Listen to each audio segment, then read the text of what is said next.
Yes, we're gonna watch this sketch about a guy that died for 85 minutes. So let's watch. In 2008, I died. Dr. Shawn was a highly qualified general physician who tragically had a sudden cardiac arrest. It was like a scene from a movie. There was a huge amount of tension and a corpse. Seeing that body was very, very hard. When someone's clinically dead, all it takes is 20 minutes for the brain to irreversibly die. He was clinically dead for, well... That's kind of weird. That guy died for 85 minutes and then come back alive. That's kind of crazy. over an hour. I announced to the room that Shawn was dead. I thought I have lost my best friend. She knelt by the bed and prayed.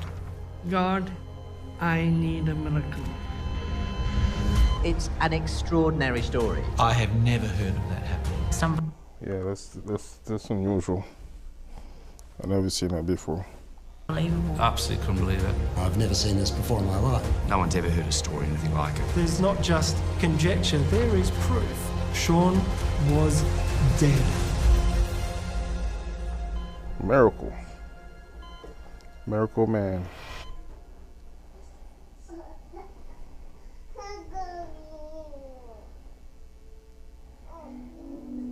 I haven't seen many things that I would call a miracle. In fact, I don't think I've seen anything I'd call a miracle, except for this. I think people often expect miracle claims to come from the uneducated or unqualified. So what's your profession? I'm a professor of emergency medicine. Senior consultant A physician. staff nephrologist. Pediatrician. Paramedic, senior medical officer. I was doing all the forensic work in the whole district. And what would you say to people who expect claims like these to come from a religious bias? This is not something that was happening in a religious sort of a closed bubble. People from all walks of life can give evidence about what they saw. I'm not religious. I'm a Hindu. I'm a practical, clinical scientist, a humanist, rather than driven by any faith. I'm not trying to manufacture the story or embellish it in any way at all. This is just the facts. Before we start, I want to be really clear. Would you call this a miracle? You can't explain apart from miracle. Yes, it's a miracle. I mean, listen, we never seen this before, so it got to be a miracle. Yeah. I can certainly say that was one miracle I've Yeah, seen. this is a miracle. Oh, yes. I really do believe that is a miracle. It's a miracle. My name is Dr. Shawn George. I work as a consultant physician and head of Department of Internal Medicine at Kalgoorlie Hospital. Dr. Shawn is quite a remarkable human being. He's always maintained some of the highest professional standards. Very knowledgeable. More importantly, I think he connects to his patients, so that's important. He's part of the community. Like Australia, we live in two different worlds. The white fellas over there and we over here. But people like Shawn have crossed over, Shawn and me, we have a very special relationship. We're best friends more than a husband and wife. We've been married for the last 27 years. We have a son. His name is Michael. He's 21. So I got that right. Yeah. Something I look towards in my dad to aspire to be is to put God first in my life, as he does. My mum is the most kind-hearted person I know. They're such busy people, but they always have time for each other as well. I think the most special thing for us is the morning quiet time that we have together, where we read the Bible and spend time praying together before we start the day, and that's wonderful. And Sherry, you're also a doctor? I work at the emergency department at the hospital in Kalgoorlie. It's actually really good that both of us are doctors because we come across life and death almost on a daily basis. That's crazy. A doctor, as a doctor, you know everything about the body and stuff like that. For that to happen to him, I mean, everybody's human, but, so for him that, he's a doctor, his wife is a doctor, You know, if there's something wrong, they would know. People knew, man. So that's kind of unusual for that happen to a doctor, you know. And that's when we can really extend a loving hand to each other and support one another. Dr. George, 16 years ago, an event happened to you that would change your life forever.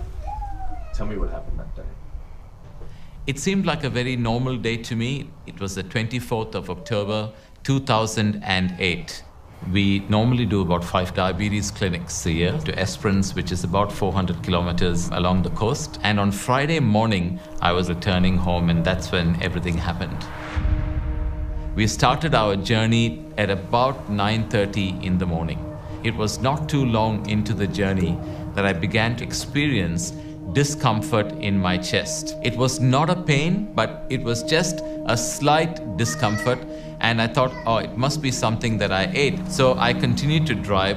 My intern had actually never driven in Australia. I had driven almost 350 kilometers. I began to actually feel a bit of nausea. So I decided to actually stop the car on the side of the road. That's the first time I was telling my intern that I had discomfort in the chest. Now, an intern is a newly graduated doctor, and that's the first job they're doing as a doctor. So the moment I actually told her that I had discomfort in my chest, she almost became white. And, you know, we're in the middle of nowhere in the outback. There's nothing around to help. So I said, could you just check my pulse? Because that's about the only thing that she could probably do in the middle of nowhere. In a situation like this, if you're having a heart attack, sometimes your pulse rate will be very high. So she checked my pulse and it seemed fairly normal. I was not convinced at this stage that it was indigestion. I thought there's something much more sinister. So I decided to get out of the car and I wanted to call my wife, Sherry. I had gone to my friend's house to do some study, and that's when Sean called. And I told her, look, Sherry, I'm having a bit of discomfort in my chest. I'm not feeling that great. We're about 80 kilometers from Kalgoorlie, and I'm just about to turn into Kambalda. And I remember asking him, do you have chest pain? And he said, I don't feel too bad, but I do have the discomfort. I'm feeling a bit of nausea. So I said, oh, do you think you'll be able to drive up to the hospital? And he said, yeah, I think I can definitely drive. And she said, okay, I'll inform your colleague, Dr. Praveen Shetty, who is the consultant who works with me. And so she said, I will see you at the hospital.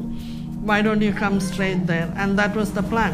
I hopped back into the car and I turned into Kambalda and I started to drive down that road. But while I was traveling on that road, I really felt a deep conviction in my heart that I need to actually get into the clinic at Kambalda. Now, Kambalda is a small mining town, and there's a small family practice or general practice in that town. It was about 1 o'clock in the afternoon. Unfortunately, the doctor had actually gone for lunch.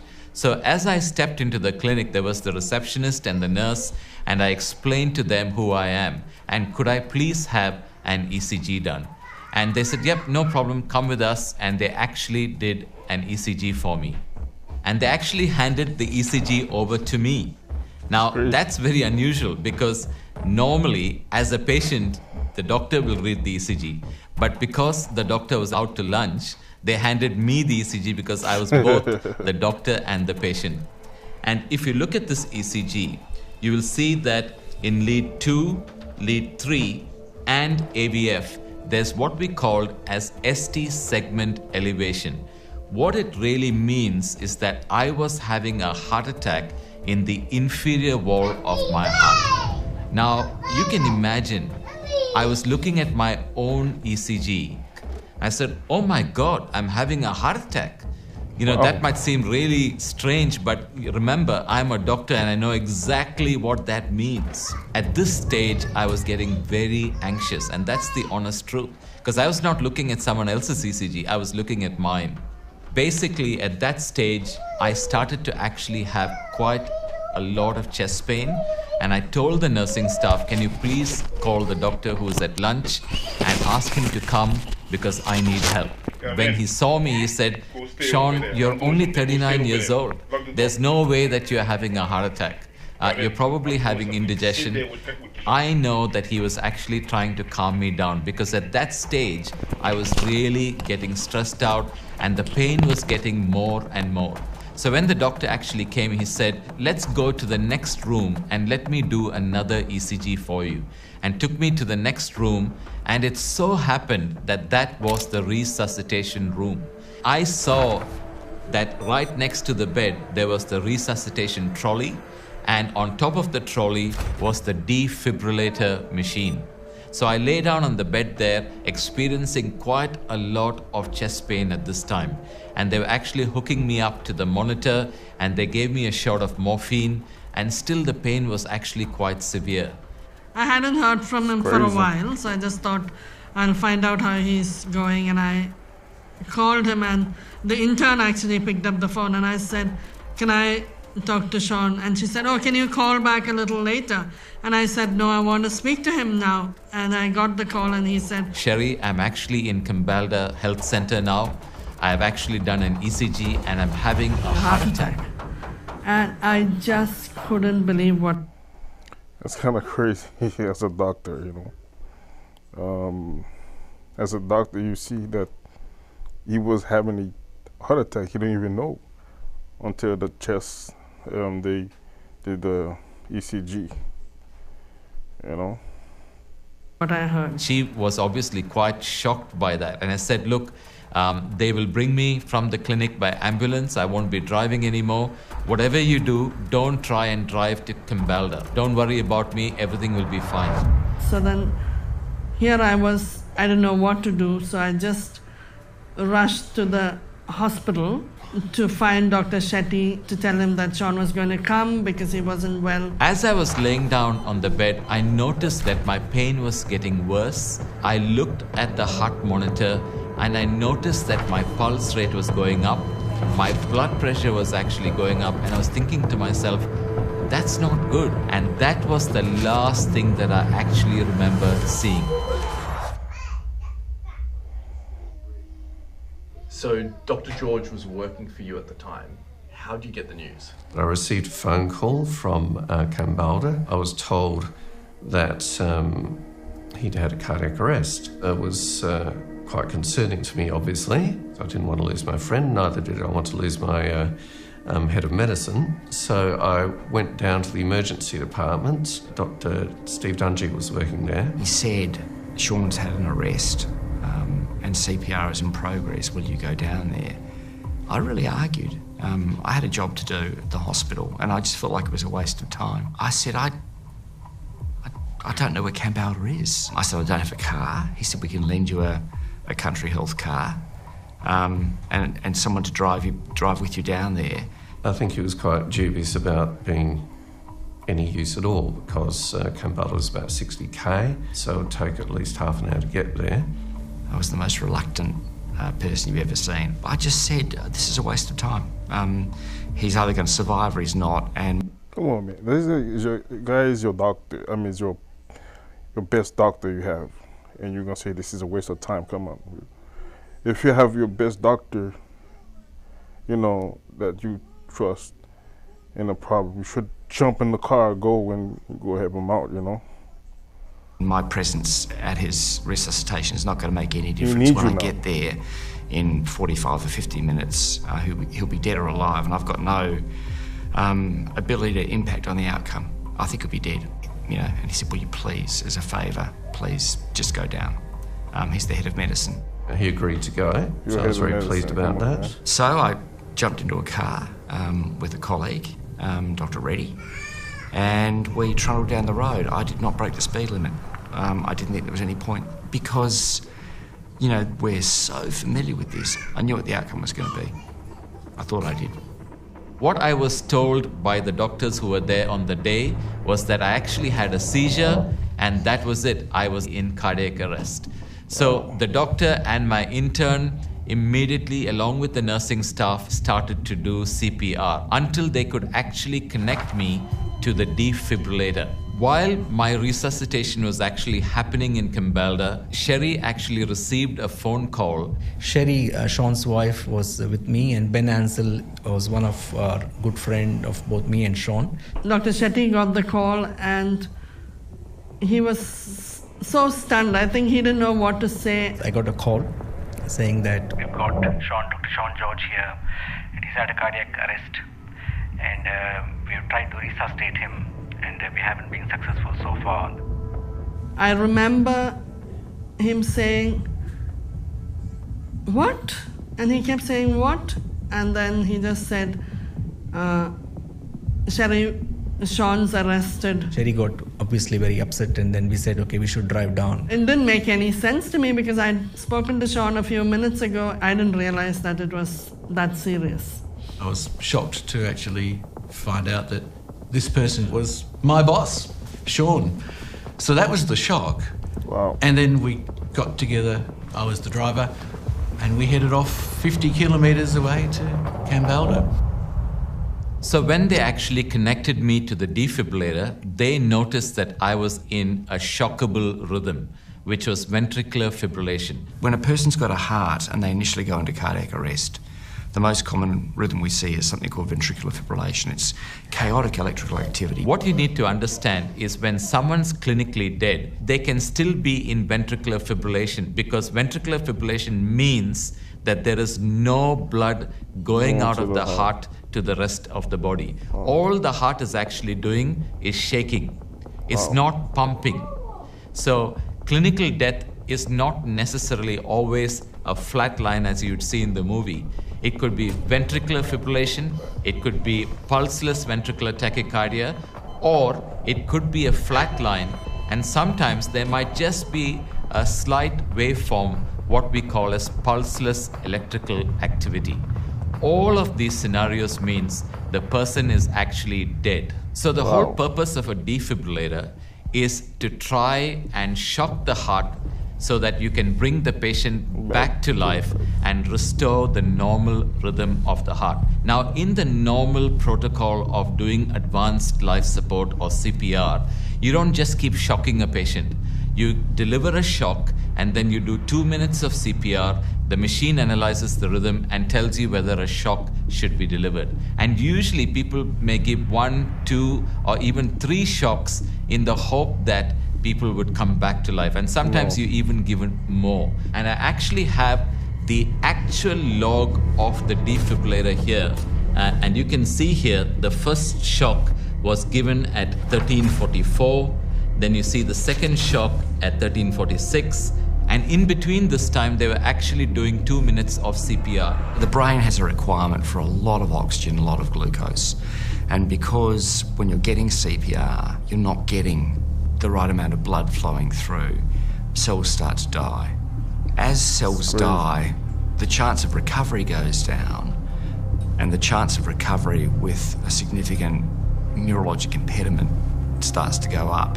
If a person is clinically dead, all it takes is 4 minutes for the brain to actually begin to die. And by about 20 minutes, it is irreversibly dead. As quickly as you can get the heart to start again, the better. As a paramedic, what did you see when you arrived on the scene? When we arrived, Dr. George was obviously on the table. He'd had a few rounds of defibrillation to try and shock his heart back. Generally, people, when they come around, they generally come around after a few shocks. That's when you normally get the good outcome. And then the third shock, the fourth shock. Just wasn't wanting to get back into that normal rhythm. It's just frustrating. You're just like, come on, you know. And it doesn't end there. The fifth, the sixth. I remember being in the car and hearing the whole conversation between the intern and Dr. Shetty, and Dr. Shetty was trying to guide her through the whole thing. The seventh. It was like, no, this person, no, it's not going to make it. The doctors kept calling saying that we have tried. I said, keep trying, we're on our way. 8th, 9th. I was driving, wondering, how fast do I drive? What are we getting there for? What's going to happen when we arrive there? 10. The time's just going on, and I can hear Dr. Shetty saying, oh, so that many shocks are over and there's no response. 11, 12. In my mind, I was thinking, oh my God, what am I going to do? 13 shocks were given over a period of 48 minutes. But after 48 minutes, when the machine actually analyzed the rhythm, it did not actually recommend a shock, because from the state of ventricular fibrillation, I progressed into a flat line. He was on the flat line. This is, I mean, you're he's not dead. going to survive this. We call that flat line in medical terms asystole. Asystole means there was not a skerrick of activity. His heart wasn't moving. It was just a dead heart. Dead. I'm a doctor. I know there's nothing left. You know, time's going on. It's more than half an hour. And by the time we get to Cambalda, it'll be at least an hour before we reach there. And Sean's been dead for 1 hour and nothing's going to happen. The biggest thing in my mind is, how am I going to tell my child that he's lost his father? Sherry was really distraught. I had almost nothing to reassure her with. Things all looked bad. I felt like I was all by myself because I didn't know what to do at that stage. When Dr. Steve Dungy arrived in Cambalda, the resuscitation had already gone on for well over an hour. The entrance was into a crowded room where there were 2 paramedics taking turns to do CPR, an entirely lifeless body, a monitor that showed a flatline trace, which means there's just no electrical activity in the heart. It was like a scene from a movie. There was a huge amount of tension and a corpse. You received a call from your dad that changed everything. I vividly remember the day. While doing the shopping, one SMS came. It was from Sherry. The message was, please call back immediately. So I was already in the car going to Cambalda when he called, and I said that Sean had arrested. First, when she said Sean is arrested, I thought police has arrested him. Then suddenly I thought probably he might have overspeeded or some rash driving police has arrested him. So I told her, go and get a lawyer and get a bail for him. And he asked, what do you mean Sean's arrested? Did the police arrest him? And I thought to myself, what are you saying? And I am trying to, it's a serious matter, but my dad thought that it was the police. Then she told me, no, Dad, it is cardiac arrest. I'm going to get his body from the hospital. Wow. Even today, I can hear my dad cry. It was such a loud cry, and he said, no, that can't happen, that can't happen. I was crying myself, and I was trying to hold myself all together because I was in the car with other people. And Sherry's next to me on the phone to her father saying, here's what's happened. He's too young to die. What will I do? What should I do? That was a shocking moment. Yeah. So just imagine a daughter asking her father, what should she do when she's going to collect her husband's body? It was a real shock to me. I didn't know how to answer. So I prayed to God, what answer should I give? I was crying and I told her, you don't worry, God is in control of all situations. You go and pray. I want you to go there and pray. And I thought to myself, you can't understand, I'm telling you he's dead, I'm going to collect a dead body. But then I thought to myself, oh, after all, he's a godly man and he has said to go and pray. So there's no harm. I didn't have faith, but I thought in my mind, oh, okay, that's a good thought. No harm in praying and to see what will happen. God gave me the courage to tell that to her. And I really thank God that He gave me that advice. I don't know deep down whether I would have done it myself. I didn't have the faith to believe that God would do it for me. I know God can, but would I have done it on my own? I don't know whether I would have. Professor Dungy, it's been over an hour. Nothing is working. What do you do? I announced to the room that Sean was dead, and I said we're going to make a last couple of attempts. This is it. After this, everyone agrees. All the doctors there, everyone sort of, yeah, look, there's not more we can do about this. If you've ever been in a resuscitation situation, you have to discuss that with everybody who is there. And my intern, she was really, really upset. Now, she knew that Sherry was actually on her way to the clinic at Kambalda. One of the junior doctors said, his wife's coming. Can we hang on till she gets here? I was actually a bit reluctant. I didn't think there was any point in continuing things. They decided that they would try another 2 cycles of CPR. Then they would actually completely stop the resuscitation. At this stage, Dr. George's wife appeared. When we reached Kambalda, I was in such a bad state. I felt that I had no strength to even get out of the car. When Sherry actually walked into the clinic, the doctors were standing back, except the doctor who was giving me some oxygen. Everybody else stood back, and the cardiac monitor was just a flat line. She's a doctor as well, and obviously she could, with her profession, she understands the ramifications of what's in front of her. And I walked into the clinic, and I saw Sean lying there. He was white. Seeing that body was very, very hard. Sherry arrived, spoke to Sherry. He held my hand and he said, Sherry, I'm sorry, but Sean's gone. You can go and say goodbye. Remember, I was dead for an hour and 20 odd minutes by this time. So my body was actually cold. I remember going and holding his hand, and it was so cold. And I thought, I have lost my best friend. Wow. It's kind of While crazy. she was there holding my hand, she remembered what her father told her in the car. I remembered what my dad said. Just go and pray. That's the only way. Sherry knelt by the bed and prayed. She was teary and she was saying her prayers. So I just held his hand and I said, God, he's only 39. I'm 38. We have a 10-year-old boy. I need a miracle. I heard a gasp. But almost simultaneous with that was this extra added sound.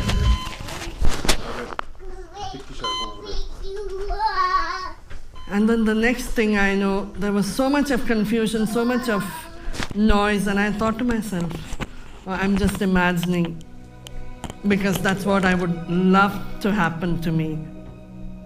And then everybody became very excited, and we started continuing the CPR. I opened my eyes, and then everybody was like, move, move, move. She was asked to move aside, and initially she was confused. Was she hearing this in her mind, or did my heartbeat actually come back? And when I heard all that noise and all that commotion, then I looked up at the monitor, and then I realized that Sean's heartbeat had come back. And when I heard the monitor with the beep, I just thought, oh, that's a sign of something relief. very special.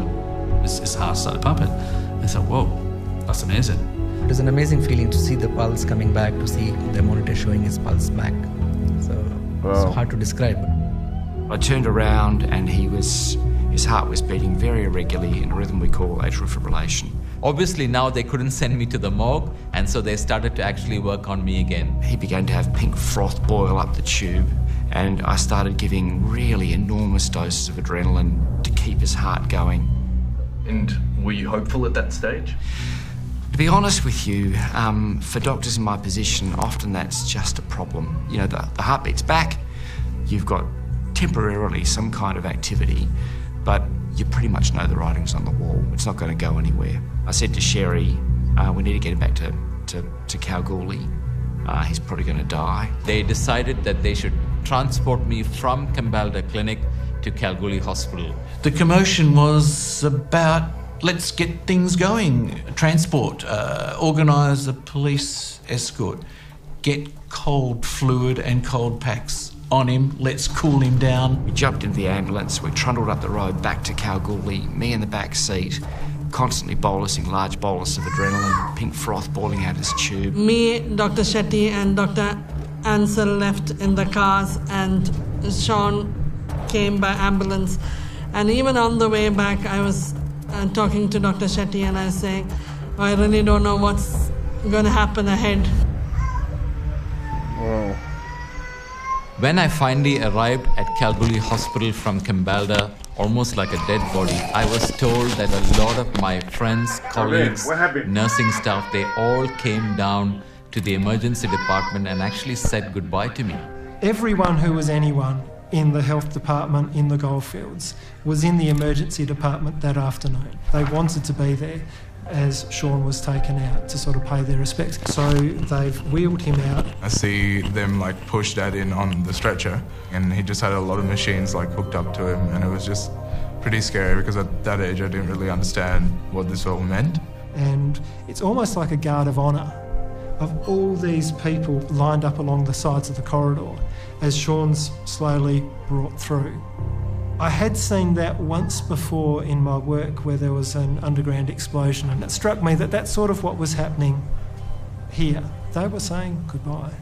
Well, I suppose we all were, because nobody expected him to live. Nobody expected him to survive or recover. Michael is somebody who loves Legos. And I remember him telling me, God was in my simplistic understanding of things, I just said to Mum, I was like, Mum, don't worry, God's going to put the pieces together. You know, He can fix anything. Yes, He will. And so, yeah, that was my belief at the time. At that stage, he was alive but really sick. His heart was struggling. Now, Kalgoorlie is a regional hospital. Ultimately, I would have had to be shipped to the big hospital in Perth. But something really strange happened. There was a massive hailstorm. Because of this hailstorm, they could not fly me to Perth.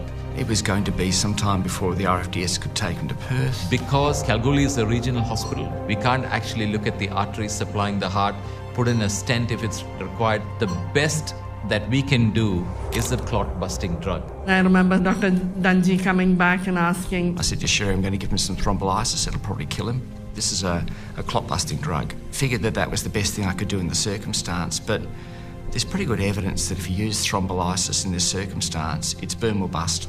And I remember telling him, you know, God has done a miracle. I believe Sean will live. Let's just go ahead and do it. And she was confident that, you know, something amazing was going to happen. And I felt like it was my job to kind of to dampen her enthusiasm, because I was confident it wasn't going to be a good outcome. And when you gave him the clot-busting drug, what was the outcome? He got a fabulous strong heartbeat back. Big lines put in, you know, a central line, an arterial line. Basically took him out to the airport and flew him down to Perth. And I was completely confident when he got in the plane he wasn't going to survive.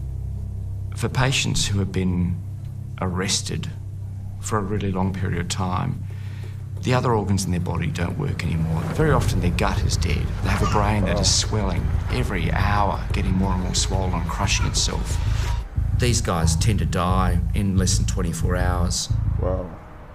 Finally, we got to the hospital and Sean was taken to the cath lab. They did an angiogram and they actually found that I had a block in my right coronary artery. And they put in a piece of plumbing, we call it a stent. And finally, it was in the early hours of Saturday morning that I was moved to the ICU at Royal Perth Hospital. Most likely, medically speaking, I was brain dead. And what evidence was there that you're most likely brain dead? This is a picture showing my kidney functions. I'm a kidney doctor, so I see people with kidney problems, and his kidneys had shut down completely. Because the blood supply to all my organs was cut off for such a long time, I actually developed kidney failure. Any insult that's bad enough to shut down your kidneys is almost certainly going to shut down your brain as well. The liver also got damaged. You can see his oxygen concentration was low enough to cause significant damage to his liver and his kidneys. They're very durable organs. They do a lot better than people's brains do. A person's brain starts to die really fast. You don't need to be a doctor to know how bad this actually looks. And if you look at this machine here, this is the machine that was actually doing the breathing for me. Because just remember, I am supposed to be brain dead. My kidneys had failed, my liver had failed, I should have had no brain function. I see that his liver is not working, his kidney is not working. Remember, being both a doctor and the wife was a very difficult balance at that time. The doctor mind in me says, well, his brain should be affected too. Yeah. Every day I'd come and see him and talk to his wife, but in my heart I just thought this is an awful tragedy. There is a man who has got an irreversible brain injury after a very prolonged hour and 20 minutes resuscitation. Medically speaking, this is horrible because his brain should be 100% dead. Wow. I thought to myself, I hope I don't have to make the choice one day of having to say, let's turn off the ventilator because he's going to be a vegetable. And how am I going to deal with that situation was going through my mind. That's tough. It's tough. There I was in Perth all by myself, didn't know anyone. And as I was going with Sean, I saw Dr. Christine and Jeffrey Stokes waiting there because they had heard what had happened, and it was so nice to see somebody that I knew. And the Bible talks about raising the dead, you know. And I'm expecting, you know. Jeffrey actually anointed Sean's head with oil and prayed. Uses oil, whatever oil is around. Sometimes it's butter or margarine out of the fridge, or olive oil, whatever oil, doesn't matter. And he will pray, and then he will touch them, usually on their forehead. You were saying, like, it's done. Just laid hands and just believed it. Everyone in our church knew about it, everyone was praying. The other churches in Kalgoorlie, they knew about this Christian doctor too, but it was more than that. Sean and Sherry and Michael, they're very well known, very well respected people all over the world, and there was people praying and calling out to God all over the world. The other reason I want you to look at this picture is, this is what Sherry was actually looking at. That's kind of, wow, man. This guy survived this. That's a miracle from God. There's nothing God could do. You could be on your deathbed, God wake you up, you know. There's no word that could describe what God could do for you, you know. Look at the guy, man. All these machines, you know. That was a machine that was keeping them alive. But, you know, before the machine, there's God, you know. So, yeah, guys, it's a miracle. On Sunday morning, the 26th of October 2008, when she actually got a phone call. I got a call from my aunt in India to tell me that a lady had been praying, and she had said that night before I went to bed that Sean would open his eyes. On this particular day, before Sherry goes to sleep, I would open my eyes. Now, you tell me, if you were actually looking at this picture, would you believe that? I thought to myself, my aunt is not medical. She has no clue. You know, Sean's so sick. But I just believed the message that she told me. And I thought, okay, tonight before I go to sleep, if Sean will open his eyes, that would be great. On that evening, one of my colleagues, Dr. Christine Jeffrey Stokes, she came to visit. Dr. Christine was there, and Christine was actually talking to Sean. It's our normal practice with children who are in that situation, and I'm a paediatrician, is to talk to them about normal things. And so I started talking to him about just normal stuff, what the weather was like, what we were doing, how we were there. And she then noticed that there was some flicker in my eyes, and she actually asked me, Sean, are you there? And his eyelids flooded again. And I said, Sean, if you're there, squeeze my hand. And apparently I squeezed her hand. And then she actually shouted loud, if you can hear me, open your eyes. And in a moment, he just opened his eyes for it was like a few seconds. And I saw that, and then I remembered what that lady had said. That before I sleep on Sunday, Sean would open his eyes and that had happened. I think we cried. We both cried. So, yeah, it was exciting and almost unbelievable. The next day, I started to actually move my hands and my legs, which means that I actually had brain function. On Monday, they started to wean him off.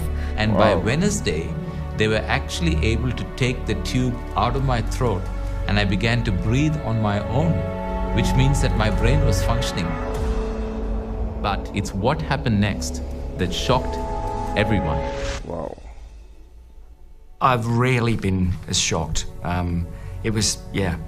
Do you want me to finish the rest of the story? Yeah. So I rang up ICU and I spoke to a friend of mine and said, I'm just calling about Sean. How's he going? And he said, well, he's pretty sick. And the fact that there was such tremendous damage done to his liver and kidneys led to my next question, which was, what's his brain like? And he said, it's pretty good. I said, how do you know? He said, well, we've just extubated him. I said, really? Because I was so certain they were going to pull the plug. And they said, yeah. He said, did you want to hear what his first words were? And I said, yeah. The absolutely amazing thing, and I've never seen this before in my life, eyes open. I opened my eyes, I looked around. And then indicated that he was ready to be extubated. And as the tube came out, made perfect sense. And I said, what am I doing here? And in fact, when the nurse came, I said, oh, can I have a look at my ECG and my ABG? And she nearly collapsed. Wow. Apparently, when the tube came out, his first words were, what do my arterial blood gases look like? Which was just extraordinary. That's such a Sean thing, so medical. Somebody told me the first thing he said when this tube was out was, show me my charts. Wow. And I thought, yes, that's Sean. He'd want to be in charge of that. My brain was 100% normal, which is just medically impossible. It was amazing just to see that from Friday to somebody who was dead to Wednesday, somebody who was talking like nothing happened. Again, I just wanted to pinch myself and see, was it real? I couldn't believe it. To hear that they'd extubated him, and the story just kept on getting better. You've extubated him and he's talking and his brain's normal. It was just wow, wow, wow. I got a call from Sean. Hey Praveen, how are you? He said. It's God, man. It's God. It's just, there's no word, There's no word. When God is have his hand, there's no word that could describe it. And I was just shocked. The fact that he was conscious, well, that was reasonably remarkable. But the fact that he was talking and making sense, oh yeah, now that's a miracle. And the fact that his personality was there, oh yes, I really do believe that is a miracle. We couldn't believe it, absolutely couldn't believe it. I went up to see him and he was as sharp as he ever was. Yeah, back from the dead, praise the Lord. Yes. Sean was discharged on the 13th day and I didn't think we would come home so quickly. And people who actually came to visit me, they asked the doctor, so where's Dr. George? And they said, Miracle Man has left the hospital. In 2 to 3 weeks, he was doing things on his own. It was just amazing. To make not just a good recovery, but an instantaneous full recovery was quite jaw-dropping. In less than 2 months, he was back to work. A few weeks later, after rehab, everything, he walked into the hospital back in Kalgoorlie. The fact that he went back and did his full duties as the head of a medical department of a large base hospital. Now that is a miracle. I have never heard of that happening before. It's unprecedented. And I've told this story at international meetings in Japan and other places overseas, complete with rhythm strips, and the room goes quiet because no one's ever heard a story or anything like it. It's amazing. I'm very happy to say that this was an extraordinary, and he likes the word miracle, and I like the word miracle because it fits so nicely with his intrinsic faith, and I can certainly say that was one miracle I've seen. Medical science can't explain apart from miracle. Yeah, this is a miracle. One of the most extraordinary things about this story is that you are a doctor who is completely familiar, in fact a leader in your field, when it comes to these phenomena. One of the biggest advantages of this actually having happened to a doctor, I had that unique advantage of being able to understand what actually happened piece the story together, collect the evidence, put that evidence out there so that people can see it for themselves. Even though it's 11 years down the track, every time I think about it, I get quite emotional because God answered my prayer even though I didn't have the faith, and He is God. Yeah, the thing I remember is that there was an overwhelming sense of pessimism from every single person involved except for Sherry. She had great faith. It's very different when it happens to you and you know that God answered your prayer. It gives me great faith. It's not that I'm anybody special, but God really heard my cry, and I think He blessed me. I feel really privileged because He answered my prayer. What's your message? I really hope that people will think about their life very seriously. You have one life, or most people have one life to live. I was given another chance. But my encouragement to you would be, please consider what you're doing with your life. The most important decision that you can ever make is about where you will spend eternity. Can I humbly request, choose life. Choose life with God. I think that's the message I'd like to say. Wow. I think for me, the most important thing is, okay, I've experienced miracle and everybody thinks, oh, life's beautiful after that. But life is hard and, there are difficult moments in life. But we have, as a family, chosen to live for God, and that's my desire for everyone, to know God and to follow Him, because there is an eternity and we want you all to be in heaven with God. Father, I just want to pray that those who are actually listening to my story and the second life that you've given me, that it would result in them having a second chance in their life, and that they will spend eternity with you. Amen.